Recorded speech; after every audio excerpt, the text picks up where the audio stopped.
We're going to start talking about websites first because although we do want to get into marketing, I'm going to show you how marketing and the website development and building the website is somewhat intertwined, and at least in this day and age.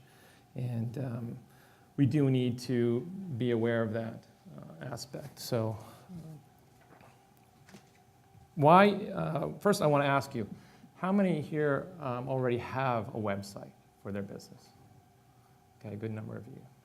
And then the rest, are you planning or you don't have them yet? Or okay.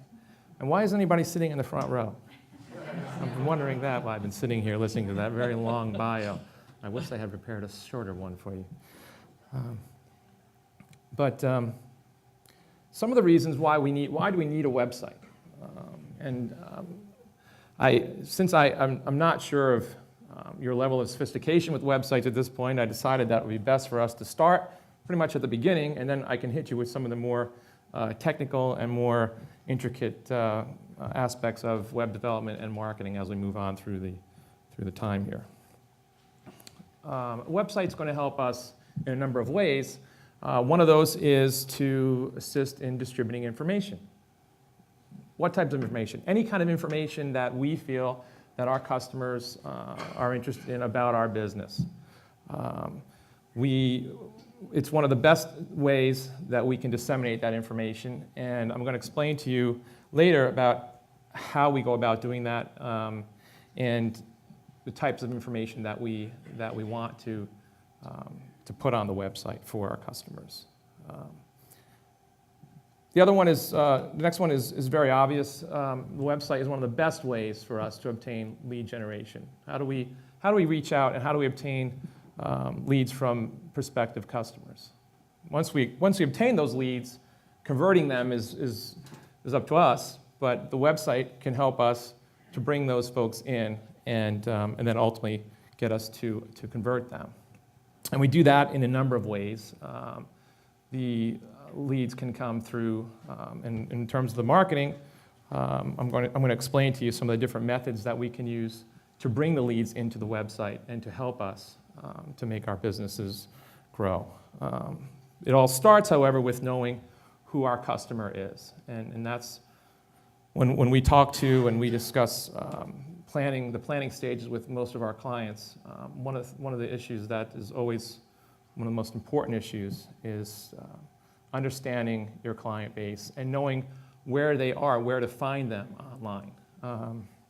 You obviously aren't going to acquire leads if you're not reaching the right folks. So one of the components that's very important is understanding who your clients are, knowing where they are online, and then bringing them into the website, hopefully converting those leads to sales.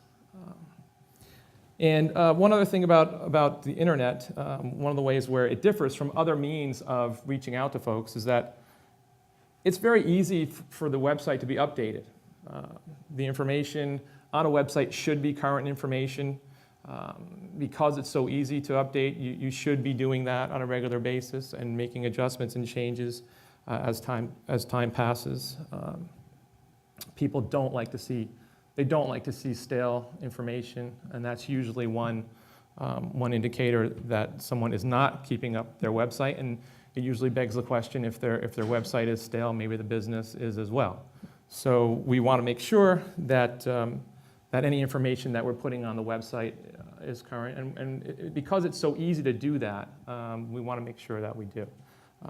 I don't know if you're familiar with what we call a content management system, but a lot of websites these days are built in such a way that the updating or the maintenance of the website, the ability to put more information or more current information on the website, is really through the content management system. It's in your hands.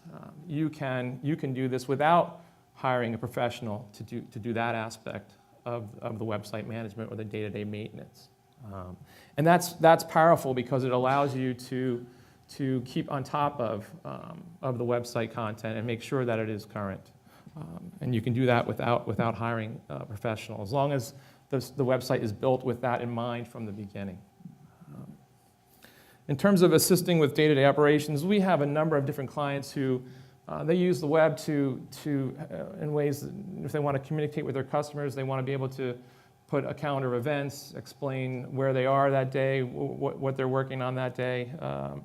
And so the web is a great tool for that. I know even the website for today's event had a great schedule and indicated what we would be doing for the 3 days. So that's something that you can definitely do on the web, is make sure that you keep a calendar of events, or you let your clients know what's going on from day to day.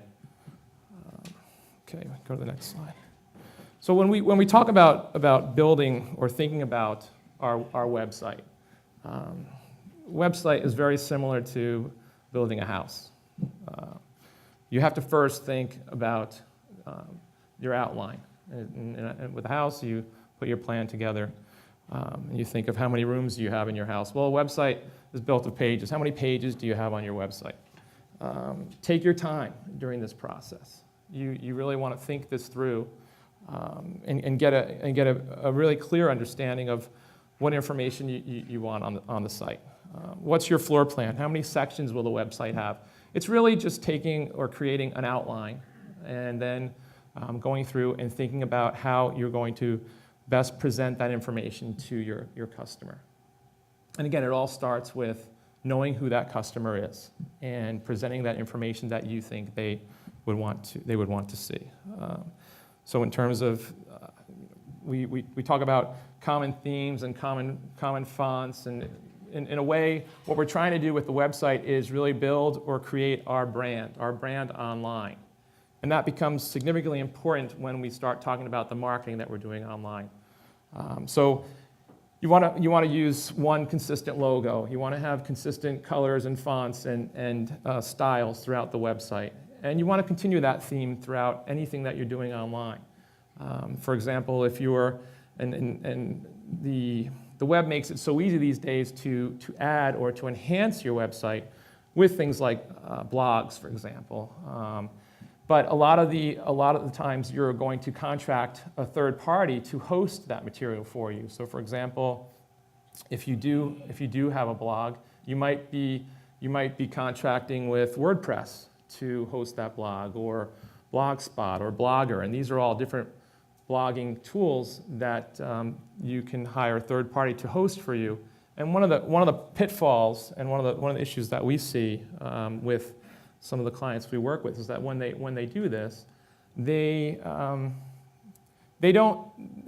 understand how, or they haven't figured out how to make the templates that are available to you in these third-party tools resemble the same template or the same color schemes that were used on your website. So what happens then is that your customer who's looking at your site then goes to your blog and has the unfortunate circumstance of thinking that they've gone to a totally different place that's unrelated to the website they just left.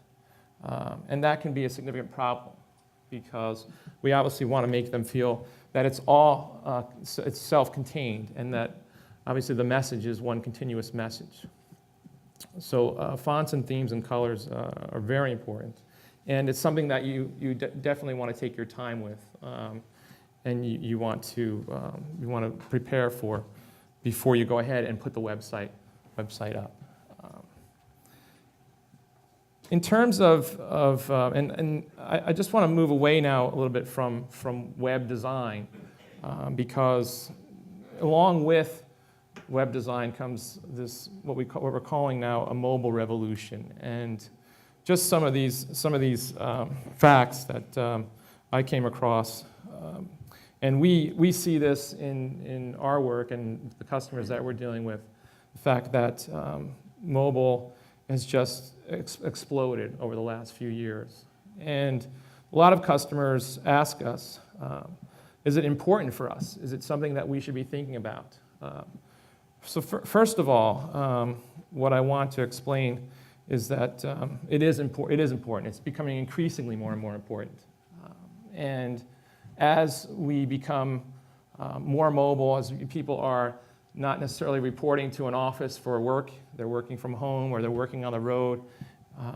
In your industry, it's very important, if you're on the road quite a bit, Customers might also be as well, and it's important to make sure that you utilize as much of the tools as possible that the mobile world gives you.